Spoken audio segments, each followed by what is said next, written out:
Studies, Part 6. Dr. Mohan Gupta,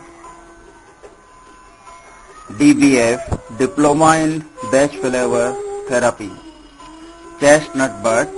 chestnut but का रोगी एक ही प्रकार के रोगों के लक्षणों से प्रभावित होकर पीड़ित होता है। अगर ऐसा कोई रोगी आपके चिकित्सालय में आता है तो आप सबसे पहले उस रोगी को चेस्टनट बट की 5-5 बूंद दवा दिन में 3 बार लगातार 7 दिन दें। आप अनुभव करेंगे कि रोगी स्वस्थ नजर आने लगा है। चेस्ट बट का रोगी ज्ञानवान होने के बाद भी एक ही अपनी गलती को बार बार करता है। मान सम्मान व धन की हानि करता हुआ समाज में सम्मान खो बैठता है। उदाहरण, क ख ग को किसी खास कार्य में नुकसान हो रहा है, पर वो उससे सीख न लेते हुए बार बार वही कार्य करता है, यानी वो अपनी गलतियों दूसरे के अनुभव से सीख नहीं लेता। अपने मान सम्मान धन स्वास्थ्य की हानि पहुंचाता रहता है। चेस्टनट बट का रोगी कामचोर होता है। वो नए कार्य नहीं सीखना चाहता। जब पढ़ने का समय हुआ, बच्चे के पेट में दर्द हो गया, सिर में दर्द हो गया, दस्त लग गए या कोई और काम याद आ गया, यानी वो नए कार्य पर अपने मन को एकाग्र नहीं कर सकते या एकाग्र करना नहीं चाहते। चेस्टनट का रोगी लापरवाह होता है। ऐसे रोगी को हमेशा सड़क पर दुर्घटनाग्रस्त होने का डर बना रहता है, क्योंकि वे चलते कहीं और हैं और ध्यान कहीं और होता है। चेस्टनट का रोगी सबसे बड़ा अवगुण कि वो अपनी गलतियों से सीख नहीं लेते, न ही दूसरे के अनुभव से कुछ सीखना चाहते हैं। चेस्टनट का रोगी बच्चे में एक लक्षण ज्यादा देखने को मिलता है।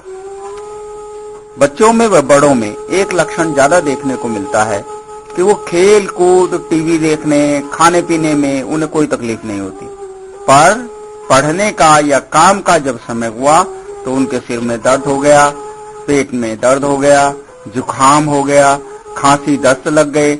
जैसे ही पढ़ाई का समय निकला, तुरंत रोग के लक्षण बिना औषधि के ठीक हो गए। ऐसे रोगी को आप एक सही राह दिखा सकते हैं। चेस्टनट का रोगी बार बार टालम टोली करता है, बहाने बनाने में एक्सपर्ट होता है। वे निर्धारित कार्य के बदले शर्तें रख देते हैं, जैसे मम्मी मैं पहले खेल आऊं फिर पढ़ूंगा।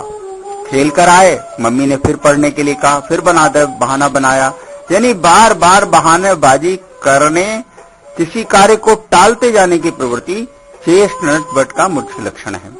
ऐसे रोगी को चेस्टनट बट दवा की 5 बूंद का दिन में 3 बार कुछ दिन तक लगातार सेवन कराएं तो आप उसे नई राह दिखाने में सहायक हो सकते हैं। इसी तरह के लक्षण जैसे लापरवाही, टाल मटोल, बहानेबाजी, बार बार एक ही रोग के लक्षण मिलते रहना इत्यादि लक्षण वयस्कों में भी पाए जाते हैं, तो आप चेस्टनट बट दवा का प्रयोग करें और आप उस रोगी की जिंदगी को नई दशा दिखाएं। Note, batch flavour remedy homeopathic stores पर उपलब्ध है। चिकित्सा के लिए आयु देखकर यह औषधि की मात्रा विशिष्ट व्यक्ति के लिए है, उसी हिसाब से आप बच्चों के लिए थोड़ा सा कम और बड़ों के लिए 5 बूंद दवा जीभ के नीचे डाल दें या पानी में मिलाकर दें।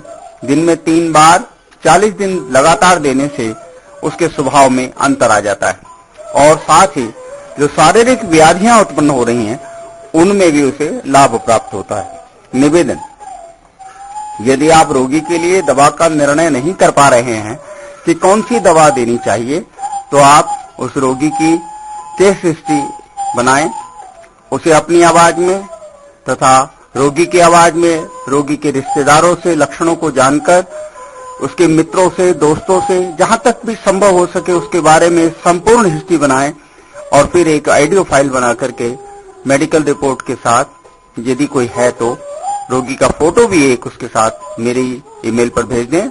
मैं आपकी सेवा की पूरी कोशिश करूंगा। इसके साथ ही यदि किन्हीं कारणवश आपको दवा उपलब्ध नहीं हो पा रही है तो आप मुझे आज्ञा कीजिए, मैं डोर टू डोर कोरियर के द्वारा से आपको औषधि उपलब्ध कराने की प्रयास करूंगा। मैं आपकी सेवा की पूरी कोशिश करूंगा। Doctor Mohan Gupta, therapist. मेरा कॉन्टैक्ट नंबर है 9899497758। एक और नंबर 9899490718। और यदि आप मुझसे मिलना चाहते हैं तो आप मुझे फोन करके कभी भी समय लेकर आप बेझिझक मुझसे मिल सकते हैं। जो भी बन सकेगा मैं आपकी सेवा के लिए तैयार रहूंगा। हम आपके आभारी हैं। जय हिंद।